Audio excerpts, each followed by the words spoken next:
Hello दोस्तों, कैसे हो आप? उम्मीद है सब खैरियत से होंगे। तो दोस्तों, हम आज आपको सिखाएंगे कि सॉलिडवर्क्स पे 3D पार्ट को कैसे क्रिएट करते हैं। ठीक है, अगर आप बिगनर हैं तो ये आपके लिए वीडियो बहुत ही कारआमद है। तो दोस्तों, आज मैं आपको दिखाना चाहता हूँ कि कैसे हम किसी बेसिक स्केच को 3D पार्ट में कन्वर्ट करते हैं।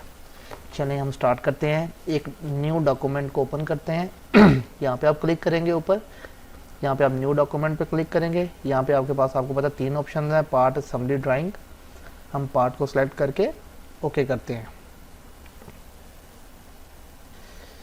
ओके करने के बाद जो आपके सामने स्क्रीन शो होगी वो ये है दोस्तों। ठीक है जी, ये वाली स्क्रीन है।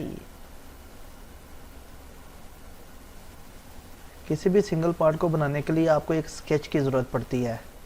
तो स्केच को बनाने के लिए हम स्केच मॉड्यूल का इस्तेमाल करते हैं। ठीक है दोस्तों, तो ये स्केच होता है, इस मॉड्यूल का इस्तेमाल करेंगे जिसके अंदर आपको स्केच के रिलेटेड हर किस्म का टूल मैसर होता है, जैसे कि ये लाइन, सर्कल, एलिप्स, ठीक है जी, पॉलीगॉन्स।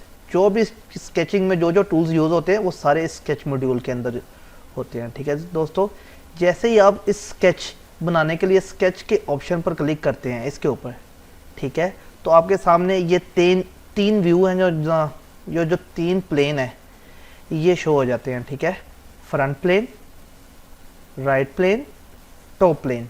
इनमें से हमें स्केच बनाने के लिए किसी एक को सेलेक्ट करना पड़ता है।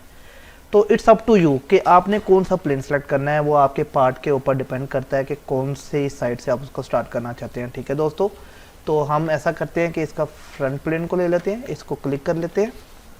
तो दोस्तों, इनमें से फ्रंट प्लेट को सिलेक्ट कर लेने के बाद आपके पास ये स्केच ओपन हो गया। अभी इसके ऊपर हम एक स्केच ड्रा करते हैं। तो दोस्तों, मैं यहाँ पे स्केच के मॉड्यूल में से लाइन को सिलेक्ट कर लेता हूँ। ठीक है, तो इसमें कंटिन्यूसली लाइक जैसे कि एक स्केच बना लेता हूँ।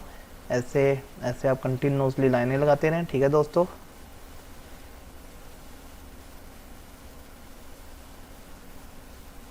ये लाइनें लगा ली। ठीक है, आपने जैसे ये स्केच पूरा किया, अभी आपके पास यानी कि ये बाउंड्री ज्वाइन हो गई है कंटिन्यूसली।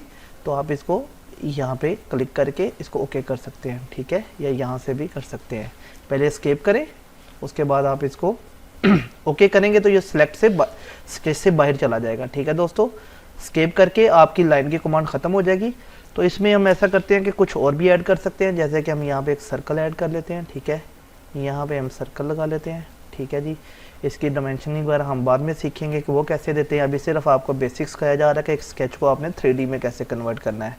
ठीक है दोस्तों, ये हमारा स्केच कंप्लीट हो गया। तो मैं क्या करता हूँ, इसको ओके यहाँ पे ओके करता हूँ। ठीक है, तो आपने जैसे ही इसको स्केच को फिनिश किया तो ये आपकी लाइन जो है ब्लू लाइन्स में कन्वर्ट हो गई हैं। ठीक है दोस्तों, तो अभी हम क्या करते हैं, फीचर के आप मॉड्यूल में जाएंगे जिसमें आपने इस स्केच को 3D की शेप देनी है। ठीक है दोस्तों, तो 3D की शेप देने के लिए आपको इस एक्सट्रूड बॉस या बेस की ज़रूरत पड़ती है। यहाँ पे आप रिवॉल्व भी करवा सकते हैं, मगर ये हमारा पीस जो हमने स्केच ड्रा किया है ये एक्सट्रूड वाला है। ठीक है, इसको सेलेक्ट करते ही साथ हम एक्सट्रूड को सिलेक्ट करते हैं, अपने स्केच पे क्लिक करते हैं। सिलेक्ट करने के साथ ही दोस्तों आप देख रहे हैं कि ये हमारा क्या पार्ट है, ये एक 3D की शेप तैयार कर रहा है। ठीक है दोस्तों, तो हम इसको दोबारा से क्या करते हैं दोस्तों, ये हमारा स्केच शेप था ये वाला। ठीक है, तो इसको हम जैसे ही हमने एक्सट्रूड किया, ये देखिए, आप इसको 3D में इधर को एक्सट्रूड करवाने, प्लेन से इधर को करवाने, वो आपकी मर्जी है। ठीक है दोस्तों, तो जैसे ही हमने इसको एक्सट्रूड यहाँ से खींच के भी इसकी लंबाई हम सेट कर सकते हैं। देखें यहाँ पे 80, 87, 90, 100 वट एवर, और यहाँ पे भी आप लिख के इसकी वैल्यू डिफाइन कर सकते हैं 150। ठीक है, तो इसमें बस ये देखिए, इस पर क्लिक किया या यहाँ पे क्लिक कर लें, ये एक ही बात है। ये आपका 3D पार्ट तैयार हो गया। ठीक है, तो अगर आपको इसके बारे में और चीज़ें जाननी है कि ये स्केच को डायमेंशनिंग कैसे करनी है, इसके प्लेन्स के बारे में और डिटेल पढ़नी है, तो आप हमारे चैनल को सब्सक्राइब करें। उम्मीद है आपको वीडियो पसंद आएगी। Thank you so much, bye bye, Tata.